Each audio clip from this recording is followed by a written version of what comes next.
18ویں اور 19ویں صدی کے ابتدائی سالوں میں ہندوستان میں مغل سلطنت بس نام کی ہی رہ گئی تھی۔ ایسٹ انڈین کمپنی اور برطانیہ کے آگے بڑھنے سے یہ سرخ لہر پنجاب کی سرحدوں تک تقریباً پورے برصغیر کو اپنی لپیٹ میں لے چکی تھی۔ پنجاب میں مہاراجہ رنجیت سنگھ گزشتہ 1000 سال میں پہلے ہندوستانی تھے جنہوں نے ہندوستان کے روایتی فاتح پشتونوں یعنی افغانوں کی یلغار کو شکست دی تھی۔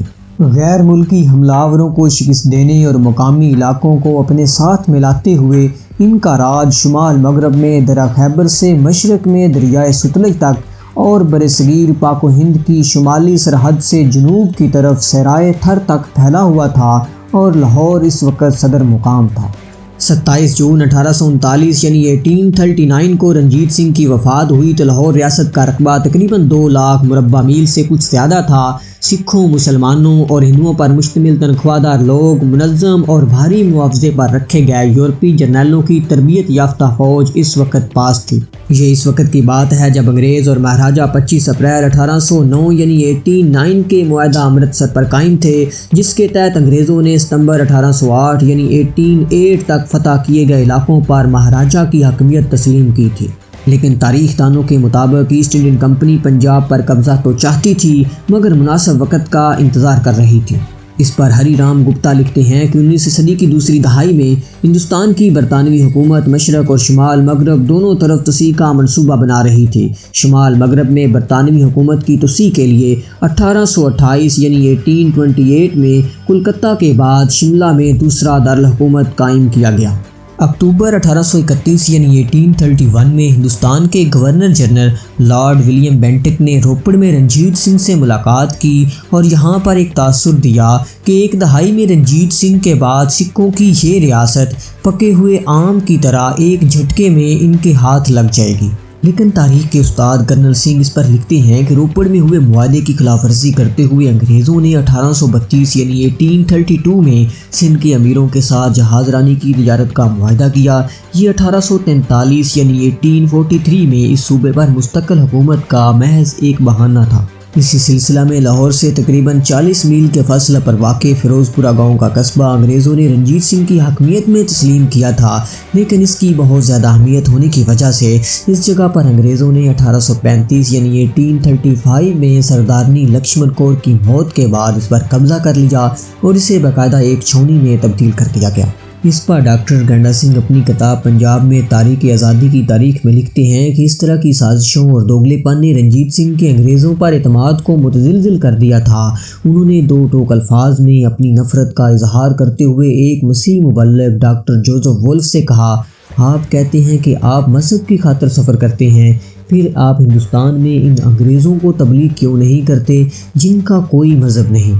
یہ ہر وقت لالچ اور حسد میں رہتے ہیں۔ لیکن جب تک رنجیت سنگھ زندہ رہے ریاست بھی متحد رہی، لیکن اس پر امرپال سنگھ لکھتے ہیں کہ رنجیت سنگھ کی موت کے بعد ان کے ورثہ اس قابل نہ تھے کہ اس ریاست کو سنبھال سکیں۔ مہاراجہ رنجیت سنگھ کے بعد ان کے پہلے وارث کھڑک سنگھ نے تخت سنبھالا۔ سن 1812 یعنی 1812 سے جموں کا علاقہ کھڑک سنگھ کی جاگیر تھا۔ 20 جون 1839 یعنی 1839 کو انہیں ولی عہد نامزد کر دیا گیا، مگر ان میں اپنے باپ جیسی کوئی صلاحیت نہیں تھی۔ یہ افیون کا اس قدر استعمال کرتے تھے کہ دن کا بڑا حصہ افیون کے نشے میں گزرتا۔ ایسٹ انڈین کمپنی کے ایک مشہور افیسر الیگزینڈر برنس نے تحریری طور پر انہیں بیوقوف قرار دے کر ان کا مذاق اڑایا۔ رنجیت سنگھ نے مرتے وقت وصیت کی تھی کہ وزارت عظمیٰ دھیان سنگھ ڈوگرہ کو دی جائے، مگر کھڑک سنگھ نے اپنے قریبی دوست چیت سنگھ کو اپنا مقرب خاص بنا لیا اور ڈوگرہ کے سردار دھیان سنگھ، سوچیت سنگھ اور گلاب سنگھ کو نظر انداز کر دیا گیا اور لاہور قلعہ میں ان کی آمد و رفت کو بھی محدود کر دیا گیا۔ لیکن ڈوگرہ سردار بھی جوڑ توڑ کے ماہر تھے اور خالصہ فوج بھی ان کے ہاتھ میں تھی، سو انہوں نے سازشوں کا ایک جال بچھایا اور لاہور میں یہ افواہیں گردش کرنے لگیں کہ مہاراجہ کھڑک سنگھ نے انگریزوں سے معاہدہ کیا ہے جس کے تحت انگریز خالصہ علاقہ جات، مالیہ، آبیانہ اور دیگر میں سے واجبات وصول کریں گے، جس کے عوض انگریزوں کو 1 روپے میں 8 آنے معاوضہ دیا جائے گا۔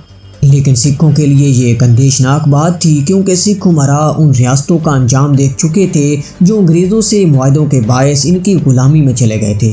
انہوں نے اس فیصلے کو ماننے سے انکار کر دیا، لیکن سوچیت سنگھ نے اس خبر کو جھوٹا قرار دیا اور کہا کہ یہ افواہیں ڈوگرا سرداروں کی طرف سے پھیلائی گئی ہیں اور انہیں باقاعدہ اس کی سزا ملے گی۔ لیکن ان سب افواہوں کے ختم ہو جانے کے بعد گلاب سنگھ ڈوگرا اور دیگر سرداروں نے کھڑک سنگھ کی بیوی چاند کور اور ان کے بیٹے نونہال سنگھ کو اس بات پر قائل کیا کہ سکھ حکومت کی بقا کے لیے لازم ہے کہ کھڑک سنگھ کی حکومت کو ختم کر کے نونہال سنگھ کو راج گدی پر بٹھا دیا جائے۔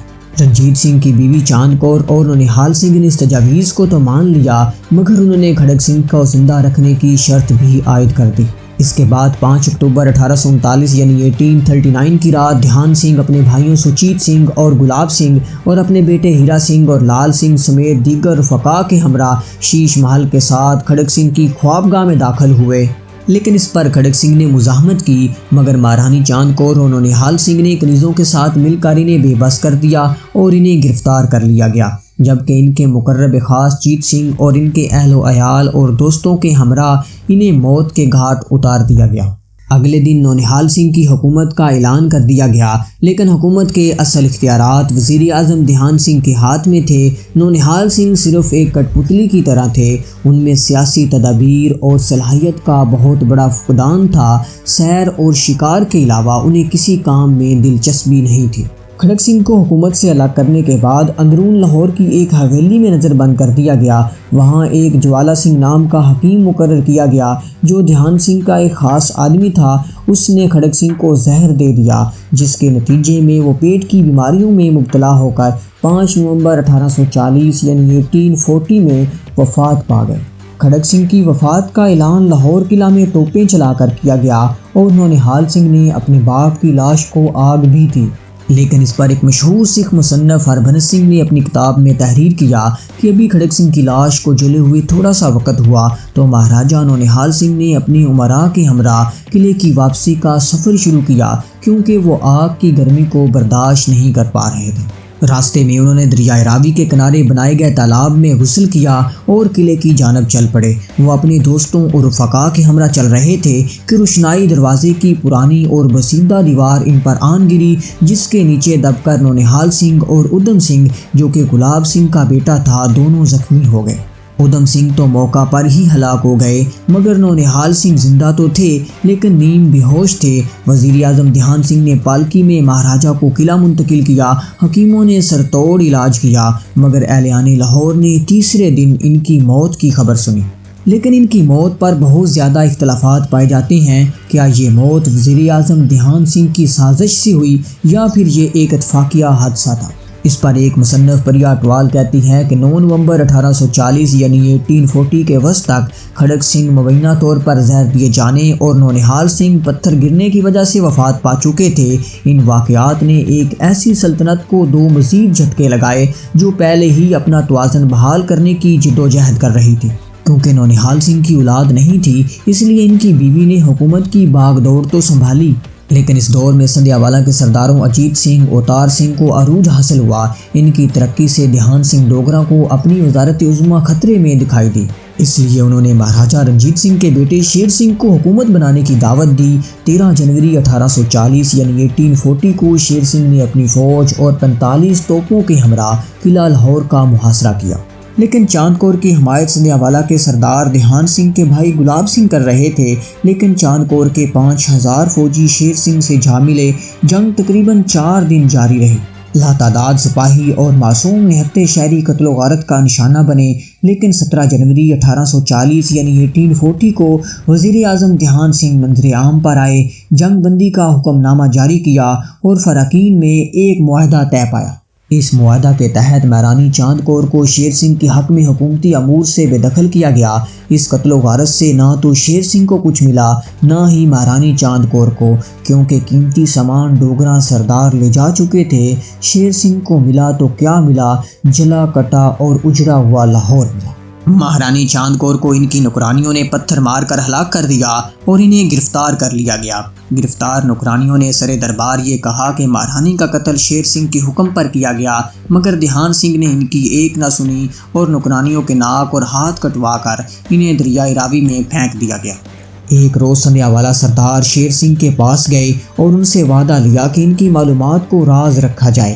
انہوں نے مہاراجا کو ایک فرضی جھوٹا واقعہ سنایا کہ دھیان سنگھ چاہتے ہیں کہ سندھیا والا سردار مہاراجا شیر سنگھ کو قتل کر دیا جائے اور دالیپ سنگھ کو تخت نشین کروایا جائے۔ اس پر مہاراجا نے بغیر تصدیق کیے سندھیا والا سرداروں کو اجازت دے دی کہ وہ موقع ملتے ہی دھیان سنگھ کو قتل کر دیں۔ سندھیا والا سرداروں نے دھیان سنگھ سے ملاقات کی اور انہیں یہی پروانہ دکھا کر دوستی کا اظہار کیا۔ اس کے بعد ایک روز دربار لگا ہوا تھا۔ مہاراجا اور ان کے بیٹے پرتاپ سنگھ موجود تھے۔ دھیان سنگھ نے ملکی امور کے سلسلہ میں مہاراجا سے لاہور جانے کی اجازت مانگی، جو انہیں دے دی گئی۔ دھیان سنگھ کے جانے کے بعد سندھیا والا سردار اپنی فوجی دستوں کے ہمراہ پہنچے۔ جب سرداروں نے مہاراجا سے فوج کے معائنہ کی درخواست کی، اس کے ساتھ ساتھ انہوں نے جدید قسم کی بندوق بھی دکھائی۔ جب مہاراجا بندوق دیکھنے میں مصروف تھے تو سرداروں نے بندوق کا گھوڑا دبا دیا۔ بندوق چل گئی اور مہاراجا یہ کہہ کر ڈھیر ہو گئے کہ تو نے دغا کیا ہے۔ سندھیا والا سرداروں نے ان کا سر کاٹ لیا اور بیٹے پرتاپ کو بھی ذبح کر دیا۔ یہ کٹے ہوئے سر لے کر وہ لاہور میں داخل ہوئے۔ دھیان سنگھ ڈوگرا کو کٹے ہوئے سر دکھائے اور قلعہ چلنے کو کہا۔ جو ہی وہ قلعہ لاہور میں داخل ہوئے، ان کے اشارے پر دھیان سنگھ کو گولی مار کے ہلاک کر دیا گیا اور ان کا سر کاٹ کر قلعے کے ملازمین کو دکھایا گیا۔ راج کمار اور وزیر اعظم کٹے ہوئے سر دیکھ کر خوفزدہ ہو گئے۔ سندھیا والا سرداروں نے نو عمر دالیپ سنگھ کے راجہ ہونے کا اعلان کیا۔ ایک محقق حامد رضا بٹو کے مطابق دھیان سنگھ کے بیٹے ہیرا سنگھ نے رنجیت سنگھ اور مہارانی چاند کور کے سب سے چھوٹے بیٹے، جن کی عمر 5 سال تھی، ان کو پنجاب کے سنگھاسن پر بٹھایا اور خود ان کے وزیر بن گئے۔ دالیپ سنگھ سکھ سلطنت کے آخری مہاراجا تھے۔ اس وقت تک خالصہ فوج بہت زیادہ طاقتور ہو چکی تھی اور ان کے افسروں اور جرنیلوں کے سامنے کوئی بھی مخالف بات کہنا موت کو دعوت دینے کے مترادف تھا۔ حامد رضا بٹو اپنی کتاب چراگاہوں سے چراگاہوں تک میں کہتے ہیں کہ رنجیت سنگھ کی موت کے بعد سازش اور افراتفری کے ماحول میں ان کی خالصہ فوج نے کافی طاقت پکڑ لی اور سیاسی معاملات میں دخل اندازی شروع کر دی، جس کے لیے اس نے 5 افراد پر مشتمل ایک پنچایت بھی بنائی۔ پنچایت کی مخالفت پر دالیپ سنگھ کے وزیر ہیرا سنگھ کو بھی قتل کروا دیا گیا اور ان کی جگہ جواہر سنگھ کو وزیر بنایا گیا۔ اس پر امرپال سنگھ لکھتے ہیں کہ رنجیت سنگھ کی موت کے بعد انتشار کے ساتھ ساتھ فوج کا اثر و رسوخ بھی بڑھنے لگا اور اقتدار ایک شخص سے دوسرے تک تشدد کے ذریعے پہنچنے لگا۔ ہر حکمران فوج کی حمایت حاصل کرنے کے لیے اسے رشوت دیتا اور جو زیادہ رشوت دیتا اس کو حکومت دی جاتی۔ جو بھی صاحب اقتدار ہوتا وہ فوج سے ڈرتا اور پنچایت پر منحصر رہتا تھا۔ یہ ساری سازشیں ستمبر 1845 یعنی 1845 تک یوں ہی چلتی رہیں۔ نومبر میں لال سنگھ دالیپ سنگھ کے وزیر اعظم بنا دیے گئے، جن کے مہارانی سے قریبی تعلقات تھے۔ جنرل تیج سنگھ کو سکھ فوج کی کمان ملی۔ کشمیر میں طاقت گلاب سنگھ کے ہاتھ میں دی گئی۔ اس پر حامد رضا بٹو کہتے ہیں کہ لاہور دربار میں ہونے والی تبدیلیاں اور خاص طور پر خالصہ فوج کی منمانیوں کی وجہ سے انگریزوں نے کسی بھی خطرے سے نمٹنے کے لیے اپنی فوجی طاقت بڑھانا شروع کر دی۔ اسی سلسلہ میں امرپال سنگھ کہتے ہیں کہ سن 1843 یعنی 1843 میں برطانوی حکومت نے بمبئی میں 60 لوہے کی کشتیاں بنانے کا آرڈر دیا تاکہ جب ضرورت پڑے انہیں پل بنا کر دریائے ستلج کے ذریعے لاہور ریاست کی سرحد عبور کرنے کے لیے استعمال کیا جا سکے۔ 11 کشتیوں میں توپیں نصب تھی۔ 44 کشتیاں 1845 یعنی 1845 کے موسم گرما میں دریائے ستلج پر پہنچ چکی تھیں اور 6 راستے میں کہیں کھو گئی۔ اس سے 1 سال پہلے دریائے ستلج کے درمیان ایک جزیرے پر انگریز قابض ہو چکے تھے، جس پر سکھوں نے بہت زیادہ احتجاج بھی کیا۔ لیکن اب یہ کشتیاں لاہور سے صرف 60 کلومیٹر دور فیروز پورہ کے کھنڈا گھاٹ پر سکھ فوج کو دعوت اشتعال دے رہی تھی۔ لیکن سکھ حکمران لوگوں کو یہ یقین دلانے میں مصروف تھے کہ یہ کشتیاں فیروز پورہ سے سکھر تک اناج لے جانے کے لیے ہیں۔ اس پر حامد رضا بٹو کہتے ہیں کہ خالصہ فوج کو انگریزوں کا یہ جارحانہ اقدام پسند نہ آیا اور اس نے 11 ستمبر 1845 یعنی 1845 کو دریائے ستلج عبور کر کے انگریز فوج کو زیر کرنے کی کوشش کی۔ لیکن سید محمد لطیف اپنی کتاب تاریخ پنجاب میں لکھتے ہیں کہ 18 دسمبر 1845 یعنی 1845 کو فیروز پورہ سے 20 میل جنوب مشرق کی جانب مدکی کے مقام پر پہلی جنگ میں جب لڑائی جاری تھی تو لال سنگھ نے اپنے منصوبے کے مطابق سکھوں کو اپنی بہادری کے بھروسے لڑتے اچانک میدان چھوڑ دیا۔ یہ لڑائی گرد و غبار کے بادلوں کے درمیان 1.5 گھنٹہ جاری رہی۔ حامد رضا بھٹو کے مطابق دسمبر 1845 یعنی 1845 اور جنوری 1846 یعنی 1846 میں مدکی، فیروز شاہ، بدوال اور علی وال میں خون ریز جھڑپیں ہوئیں اور ان کا اختتام سبراؤں گاؤں کے قریب سکھ فوج کی شکست سے ہوا۔ سبراؤں کی لڑائی میں سکھ فوج نے دریائے ستلج کا مشرقی کنارہ جو کہ انگریزوں کے زیر قبضہ تھا، اس پر پہنچنے کے لیے ایک کشتیوں کا پل بنایا جس پر انگریز توپ خانے نے حملہ کر دیا اور کشتیوں کا پل ٹوٹ گیا۔ 10,000 سے زائد سکھ دریا عبور کرنے کی کوشش میں مارے گئے۔ انگریزوں کو بھی شدید نقصان پہنچا۔ تقریباً 2,000 سے زائد انگریز ہلاک یا زخمی ہوئے اور اب سکھوں کے لیے مزید مزاحمت ناممکن تھی، اور اس واقعہ کے بعد شمال مغربی ہندوستان میں پنجاب کی سکھ ریاست برطانوی تسلط میں آ گئی۔ تاریخ دان بل وائٹ برن اپنی کتاب خطرے کی روشن آنکھیں میں لکھتے ہیں کہ کمان میں غداروں کے باوجود سکھوں نے ناقابل تسخیر برطانوی فوج کو ناکوں چنے چبوائے لیکن جنگ نہ جیت سکے۔ لیکن سید محمد لطیف کے مطابق تیج سنگھ نے اپنے ساتھیوں کے مشورہ کے برعکس انگریزوں پر صبح کے وقت حملہ میں جان بوجھ کر تاخیر کی اور اس وقت تک میدان میں نہیں آیا جب تک سکھ فوج کو مکمل طور پر شکست نہیں ہوئی۔ اس کا مقصد سرکش خالصہ فوج کو منتشر اور مرعوب کرنا تھا۔ اس نے انگریزوں کی فتح کو مکمل کر دیا۔ حامد رضا بھٹو کے مطابق پہلی سکھ جنگ کے خاتمے کے بعد انگریزوں نے سکھ دربار سے 1.5 لاکھ پاؤنڈ ہرجانہ طلب کیا۔ دربار نے جرمانہ ادا کرنے کی سکت نہ پاتے ہوئے ستلج بیاس کے درمیان واقع جلندر، دواب، بیاس اور سندھ کے درمیان واقع پہاڑی علاقہ بشمول کشمیر انگریزوں کے حوالے کر دیا۔ انگریزوں نے 16 مارچ 1846 یعنی 1846 کو امرتسر میں ایک معاہدے کے تحت کشمیر کا علاقہ 75 لاکھ نانک شاہی روپیوں کے عوض جموں کے راجہ گلاب سنگھ کے حوالے کر دیا۔ اس پر مصنف کنڈا سنگھ لکھتے ہیں کہ گلاب سنگھ ڈوگراں، تیج سنگھ، لال سنگھ اور ان کے ساتھیوں کی خدمات پہلے ہی انگریزوں کے ساتھ تھیں۔ پہلے جموں اور کشمیر کے صوبوں کی حکمرانی کی یقین دہانی کروائی گئی تھی اور اس کے بعد اتر پردیش اور روہتاس میں بھی انگریزوں کو بالترتیب کمانڈر ان چیف اور وزیر اعظم بنانے کی ضمانت دی گئی تھی۔ بالآخر 31 مارچ 1849 یعنی 1849 کو ایک حکم نامہ کے تحت خطہ پنجاب باقاعدہ طور پر انگریزوں کی تحویل میں چلا گیا۔ یہ تھی رنجیت سنگھ کے راج سے انگریزوں کے ہاتھوں شکست تک برصغیر کے سکھوں کی صفوں میں غداری کی داستان۔ آپ کو یہ ویڈیو کیسی لگی؟ اپنی رائے کا اظہار ضرور کیجیے گا، اور اسی طرح کی مزید ویڈیوز کے لیے ہمارے چینل کو سبسکرائب کریں اور بیل آئیکن پر کلک کریں تاکہ آنے والی ہر ویڈیو آپ کو مل سکے۔ تب تک کے لیے اللہ حافظ۔